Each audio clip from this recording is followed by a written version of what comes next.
ವೀಕ್ಷಕರೇ ನಮಸ್ಕಾರ. ತಮ್ಮ ಪರಿಚಯ ವಾಹಿನಿಗೆ ಸುಸ್ವಾಗತ. ಆತ್ಮೀಯರೇ, ದಿನ ಬೆಳಗಾದರೆ ಸಾಕು ಮನೆಯ ಮುಂದೆಲ್ಲ ನೀರನ್ನು ಚುಮುಕಿಸಿ ಸ್ವಚ್ಛಗೊಳಿಸಿ ಸುಂದರವಾದಂತಹ ರಂಗೋಲಿಗಳನ್ನು ಹಾಕುವ ಮಹಿಳಾ ಮಣಿಯರನ್ನು ಕಾಣುವುದು ನಮ್ಮ ಭಾರತ ದೇಶದಲ್ಲಿ ಸಾಮಾನ್ಯವಾದ ಚಿತ್ರಣ. ಮನೆಯ ಮುಂದೆ ರಂಗೋಲಿ ಇದ್ದರೆ ಆ ಮನೆಗೆ ಒಂದು ಕಳೆ ಎನ್ನಬಹುದು. ಮನೆಯ ಮುಂದೆ ರಂಗೋಲಿ ಹಾಕಿದ ನಂತರವೇ ಮನೆಯ ಗೃಹಿಣಿಯರು ಉಳಿದ ಕೆಲಸಗಳಿಗೆ ಕೈಯನ್ನು ಹಾಕುತ್ತಾರೆ.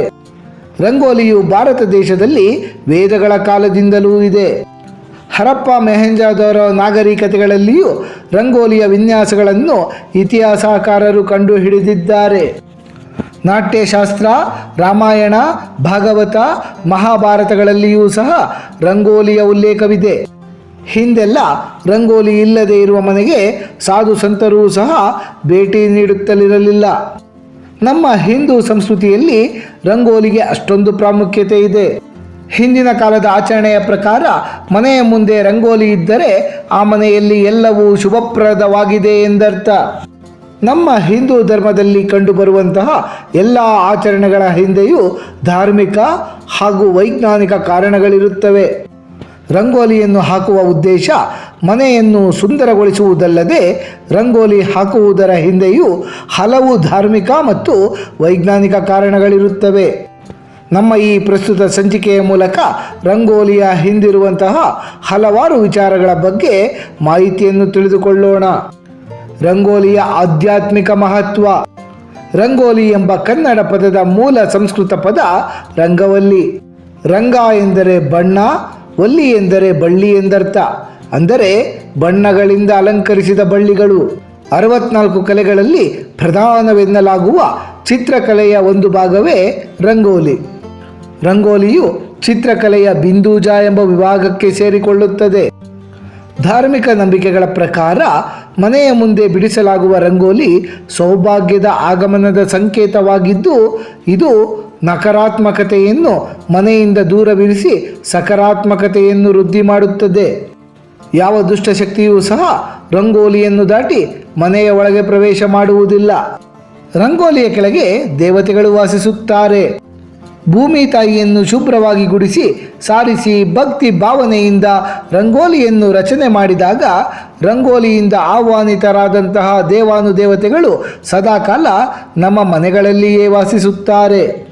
ಅವರೆಲ್ಲ ಮನೆಯನ್ನು ದುಷ್ಟಶಕ್ತಿಯಿಂದ ಕಾಪಾಡುತ್ತಾರೆ. ರಂಗೋಲಿಯು ಮಹಾಲಕ್ಷ್ಮೀ ದೇವಿಯ ಸಂಕೇತವಾಗಿದೆ. ಮಹಾಲಕ್ಷ್ಮೀ ದೇವಿಯನ್ನು ಮನೆಗೆ ಸ್ವಾಗತಿಸಲು ಮನೆಯ ಮುಂದೆ ರಂಗೋಲಿಯನ್ನು ಹಾಕಲಾಗುತ್ತದೆ. ಮನೆಯ ಮುಂದೆ ರಂಗೋಲಿ ಹಾಕುವುದರಿಂದ ಮಹಾಲಕ್ಷ್ಮೀ ದೇವಿ ಪ್ರಸನ್ನರಾಗುತ್ತಾರೆ. ಮನೆಯಂಗಳದಲ್ಲಿ ರಂಗೋಲಿ ಇರುವಂತಹ ಮನೆಗಳಲ್ಲಿ ಹಣಕಾಸಿನ ಸಮಸ್ಯೆಗಳೇ ಇರುವುದಿಲ್ಲ. ನೆಮ್ಮದಿಯ ಜೀವನ ಆ ಮನೆಯವರದ್ದಾಗಿರುತ್ತದೆ.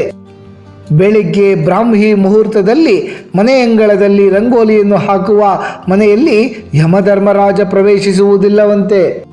ರಂಗೋಲಿಯ ಕುರಿತು ಒಂದು ಸ್ವಾರಸ್ಯಕರ ಕಥೆಯೂ ಸಹ ಇದೆ.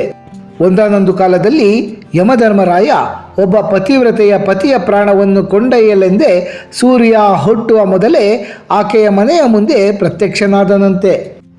ಆದರೆ ಆ ಸಾಧ್ವಿಮಣಿಯು ಯಮ ಬರುವಷ್ಟರಲ್ಲಾಗಲೇ ಎದ್ದು ಸ್ನಾನವನ್ನು ಮಾಡಿ ಮನೆಯ ಮುಂದೆ ಕಸವನ್ನೆಲ್ಲ ಗುಡಿಸಿ ಸಾರಸಿ ಸುಂದರವಾಗಿ ರಂಗೋಲಿಯನ್ನು ಬಿಡಿಸಿರುತ್ತಾಳೆ. ಮನೆಯ ಮುಂದಿದ್ದಂತಹ ಆ ರಂಗೋಲಿ ಆ ಸಮಯದಲ್ಲಿ ಯಮನನ್ನೂ ಸಹ ಆಕರ್ಷಿಸುತ್ತದೆ. ಪ್ರಾಣಹರಣಕ್ಕಾಗಿ ಆ ಮನೆಗೆ ಬಂದಿದ್ದ ಯಮನೂ ಸಹ ಆ ರಮಣೀಯವಾದ ರಂಗವಲ್ಲಿಗೆ ಮಾರು ಹೋಗಿ ಕೆಲ ಕಾಲ ತಾನು ಬಂದ ಕೆಲಸವನ್ನೇ ಮರೆತು ಬಿಟ್ಟಿದ್ದನಂತೆ.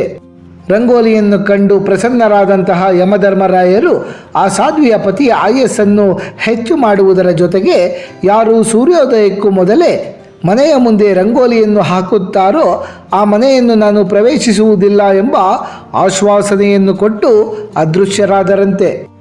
ರಂಗೋಲಿಯ ವೈಜ್ಞಾನಿಕ ಮಹತ್ವ. ರಂಗೋಲಿಯಲ್ಲಿ ತರಂಗದಂತಿರುವಂತಹ ರೇಖೆಗಳು ಮನೆಯನ್ನು ಪ್ರವೇಶಿಸುವವರ ಮನಸ್ಸನ್ನು ಶಾಂತಗೊಳಿಸುತ್ತವೆ. ನರವಿಜ್ಞಾನದ ಪ್ರಕಾರ ಬಣ್ಣಗಳು ಹಾಗೂ ವಿವಿಧ ರೇಖೆಗಳಿಂದ ಮೂಡಿರುವಂತಹ ಚಿತ್ರಗಳು ಬಹುಬೇಗ ನಮ್ಮ ಮೆದುಳಿಗೆ ತಲುಪಿ ಮೆದುಳಿನ ಕೋಶಗಳನ್ನೆಲ್ಲ ಉತ್ತೇಜಿಸುತ್ತವೆ.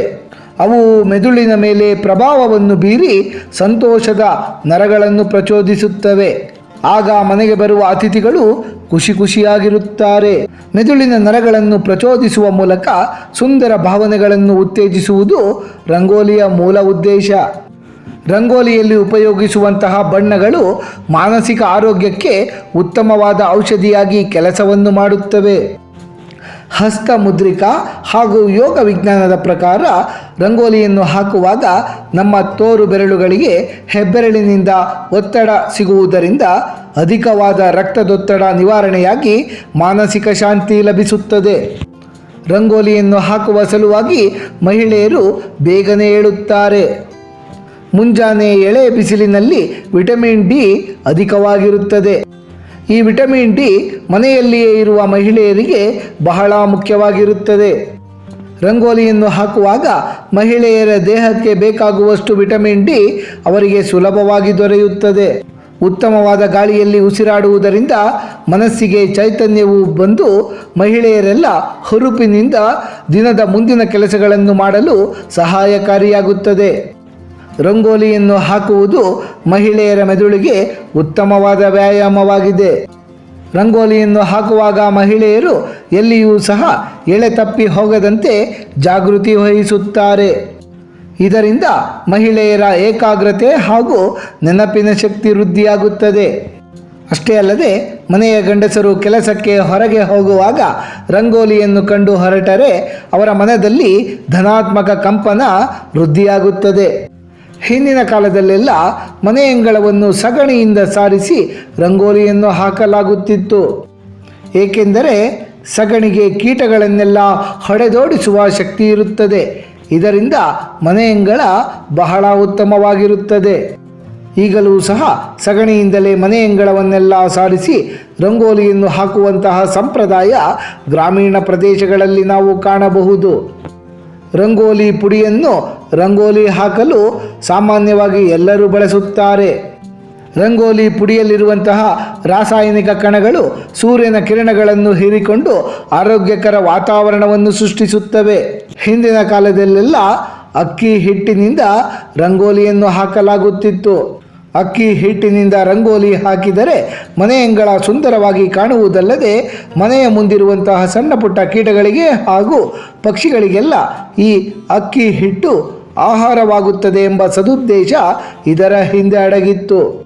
ಆತ್ಮೀಯ ವೀಕ್ಷಕರೇ, ರಂಗೋಲಿಯ ಕುರಿತಾಗಿ ಹಲವಾರು ವಿಶೇಷ ಮಹತ್ವದ ಮಾಹಿತಿಗಳನ್ನೆಲ್ಲ ತಿಳಿದುಕೊಂಡ ನಮಗೆಲ್ಲರಿಗೂ ಆ ಭಗವಂತನ ಕೃಪಾ ಕಟಾಕ್ಷ ಸದಾಕಾಲ ಇರಲೆಂದು ಕೋರಿಕೊಳ್ಳುತ್ತಾ ಈ ದಿನದ ಸಂಚಿಕೆಯನ್ನು ಮುಗಿಸುತ್ತಲಿದ್ದೇವೆ. ವೀಕ್ಷಕರೇ, ನಿಮಗೆ ಈ ವಿಡಿಯೋ ಇಷ್ಟವಾಗಿದ್ದಲ್ಲಿ ಲೈಕ್ ಮಾಡಿ, ಶೇರ್ ಮಾಡಿ ಮತ್ತು ಸಬ್ಸ್ಕ್ರೈಬ್ ಮಾಡಿ ಹಾಗೂ ಬೆಲ್ ಬಟನ್ ಒತ್ತುವುದನ್ನು ಮರೆಯಬೇಡಿ.